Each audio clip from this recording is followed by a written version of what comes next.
बड़े सगीर की चंद बड़ी आवाजों में रूना लैला का नाम भी शामिल है। बंगाल से आई रूना लैला ने इंडस्ट्री को ऐसे ऐसे गीत दिए कि आज तक सुने जाते हैं, जबकि भारतीय फिल्म इंडस्ट्री उनके गीतों को रिप्रोड्यूस करके आज भी करोड़ों रुपए कमा लेती है। 60 और 70 की दहाई में उनकी आवाज का जादू सर चढ़ कर बोला। उनका गीत हर फिल्म को बहुत बड़ी फिल्म बना दिया करता था। रूना लैला की आवाज हर गली मोहल्ले, चौक चौबारे और महफिल की रौनक बनी। उन्हें नूर जहां के बाद दूसरी बड़ी गुलकारा माना गया और दोनों ने मिलकर भी कई गीत एक साथ गाए। उनका फन बड़े सगीर से निकलकर पूरी दुनिया तक पहुंचा। वो अपने दौर की वाहिद गुलकारा थीं जो 17 जुबानों में गाने की सलाहियत रखती थीं। उनकी मसरूफियत का ये आलम था कि उन्होंने 3 दिनों में 30 गीत रिकॉर्ड करवाए। पूरी दुनिया में ये रिकॉर्ड कोई और नहीं बना सका और यूं उनका नाम Guinness book of world record में लिखा गया। वो ऐसी खुशकिस्मत गुलकारा थीं कि जिन्हें 13 साल की उम्र से ही शोहरत दवाम नसीब हुई और ये एजाज भी रूना लैला के पास ही रहा कि उनके एल्बम की 1 लाख कॉपियां एक ही दिन में फरोख्त हुई। लेकिन 2 दहाइयां पाकिस्तान की फिल्म इंडस्ट्री के लिए ग्रां कदर खिदमत देने वाली रूना लैला के साथ इंसाफ न हुआ, लिहाजा वो जहां से आई थी वहीं वापस चली गई और फिर कभी पाकिस्तान को अपना मस्कन न बनाया। आज के इस वीडियो में हम आपको बताएंगे कि नूर जहां को भी टक्कर देने वाली रूना लैला आजकल कहां और किस साल में है और उनके साथ पाकिस्तान में क्या ज्यादती की गई।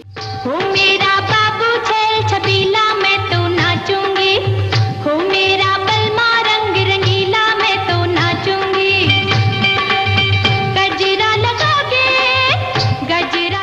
रूना लैला बांग्लादेश के दारुल हुकूमत ढाका में मुकीम है और पूरा साइश जिंदगी गुजार रही हैं। कई दहाइयों से गुलकारी करने वाली रूना लैला आज भी स्क्रीन की जीनत बनी दिखाई देती हैं और अपने सुर के जलवे बिखेरती हैं। रूना लैला को अपनी लासवाल गायकी की बिना पर बेपनाह दौलत और शोहरत मिली, जिसकी वजह से उन्हें जिंदगी में किसी भी तरह की माली मुश्किलात का सामना नहीं है। वो ऐशो इशरत से भरपूर जिंदगी गुजार रही हैं। वो कई जायदादों और गाड़ियों की मालकिन हैं और बांग्लादेश की मतमूल और पुरअसर शख्सियात में शुमार की जाती हैं। रूना लैला पूरी दुनिया में कंसर्ट्स करती हैं और मद्दाहों को अपने गीतों से झूमने पर मजबूर कर देती हैं। दहाइयां गुजर जाने के बावजूद आज भी रूना लैला की आवाज में वो कशिश मौजूद है जो सुनने वालों को अपनी जानिब खींच लेती है। रूना लैला बांग्लादेश की फिल्म इंडस्ट्री के लिए अभी भी गीतों की रिकॉर्डिंग्स करवाती हैं।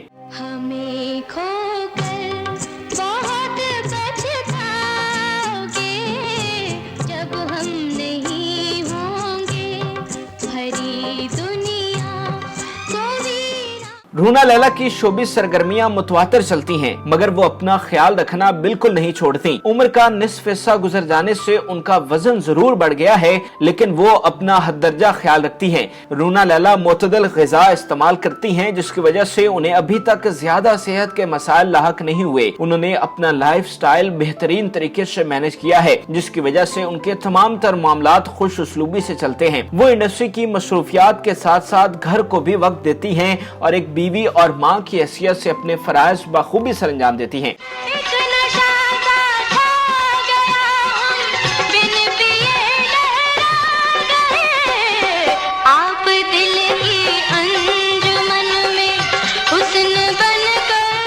रूना लैला एक शानदार गुलकारा होने के साथ साथ एक बेहतरीन और हसास दिल रखने वाली खातून हैं। वो माशरे की बेहतरी के लिए हर मुमकिन कदम उठाती हैं और अपने आसपास के लोगों की भरपूर मदद करती हैं। 1976 में जब उनकी बहन दीना लैला करियर के उरूज पर जवानी में ही कैंसर के मुहलिक मर्ज के बायस वफात पा गयी, तो रूना ने ढाका में कैंसर अस्पताल की तामीर के लिए मुनक्कद होने वाले चैरिटी शोज में हिस्सा लेना शुरू किया, जिसके बायस अवाम की एक बड़ी तादाद इन शोज का रुख करती और वो सारा पैसा अस्पताल की तामीर में खर्च हो जाता। रूना लैला के खिदमत खल्क के जज्बे की कदर करते हुए उन्हें सार्क तंजीम की जानिब से एड्स का खैर सगाली सफीर भी मुकर्रर किया गया और इस तरह रूना लैला पहली बांग्लादेशी साबित हुई जिन्हें ये एजाज मिला। उनकी नजरों से मुहब्बत का जो पैगाम मिला, दिल ये समझा के छलकता हुआ एक जान।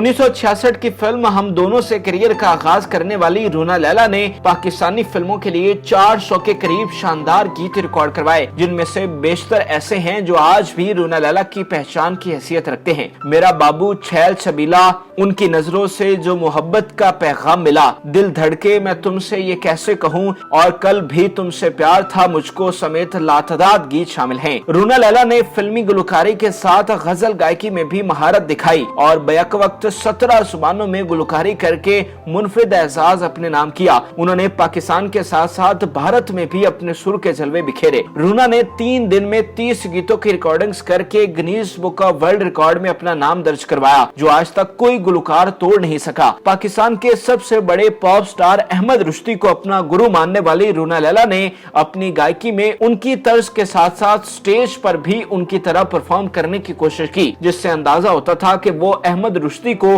अपनी जिंदगी में किस कदर बुलंद मुकाम पर फायज करती थी।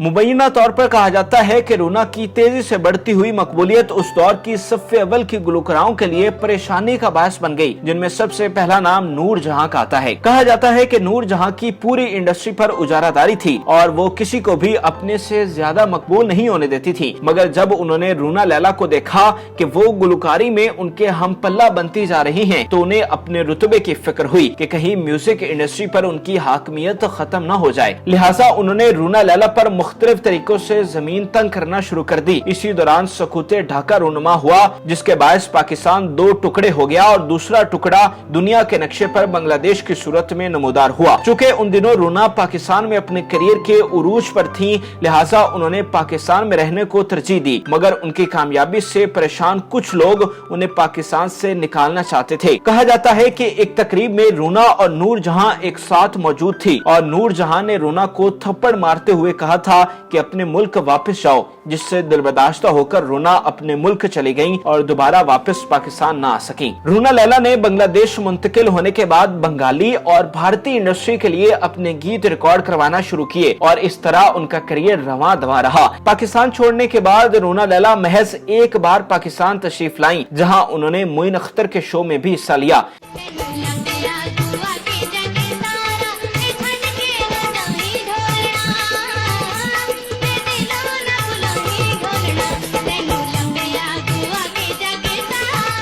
रूना लैला भारत के मारूफ शो सुरक्षेत्र में बतौर जज नमूदार हुई, जिसमें उनके हमरा आशा भोसले, आबिदा परवीन, आतिफ असलम और हिमेश रेशमिया शामिल थे। रूना के हवाले से दिलचस्प बात यह भी कही जाती है कि उन्हें पाकिस्तान के साथ साथ भारतीय फनकारों की जानिब से भी अपने मुल्क से चले जाने की धमकी दी गई। कहा जाता है कि मुबैना तौर पर लता मंगेशकर की जानिब से रूना लैला को खत लिखा गया, जिसमें उन्हें कहा गया कि वो भारत छोड़ जाएं और मुस्तकिल तौर पर अपने मुल्क रहने लग जाएं। जिसके बाद रूना ने ढाका को अपना मुस्तकिल ठिकाना बनाया और वहां की फिल्म इंडस्ट्री के लिए गाने लग गईं। अपने करियर में मिसाली कामयाबियां समेटने वाली रूना लैला को अज़दवाजी जिंदगी में जरूर मसाइल का सामना करना पड़ा, इसलिए उन्होंने 3 शादियां की। उनकी पहली शादी ख्वाजा जावेद कैसर से हुई, जबकि दूसरी स्विस शहरी रोमन डैनियल, जबकि तीसरी शादी अदाकार आलमगीर से हुई जो अभी तक कायम है। उनकी एक बेटी टीना, जबकि 2 नवासे जैन इस्लाम और आरून इस्लाम हैं। नाज़रीन, उम्मीद करते हैं कि आपको हमारी ये मुनफरिद और मालूमाती वीडियो पसंद आई होगी। मजीद अच्छी वीडियोस के लिए हमारे चैनल को जरूर सब्सक्राइब कीजिएगा और बेल आइकन को जरूर प्रेस कीजिएगा, ताकि हर नई आने वाली वीडियो आप आसानी देख सकें।